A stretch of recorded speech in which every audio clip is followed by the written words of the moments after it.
Hi, I'm Debbie with Versatask Software Training. Today I'm going to show you how to draw a solid line in Word 2013.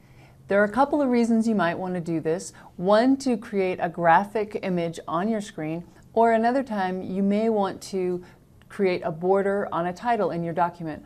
I'll show you both ways to do this. So let's get started. So the first type of line that we're going to create is actually a paragraph border. We're going to create this by selecting the line that we'd like to have underlined, and then clicking the paragraph border on the home ribbon. You'll see this creates a solid line from margin to margin. This can be easily repeated throughout your document on any titles that need to look like the first one. We'll click the Borders button again, and again we have a line from margin to margin. This type of solid line is a paragraph border. Another type of solid line you can create is a graphic line.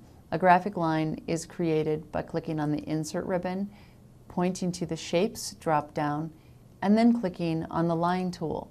This type of line needs to actually be drawn, so you'll click at the beginning of the line, hold the mouse button down, and drag to the end of where you'd like the line to be.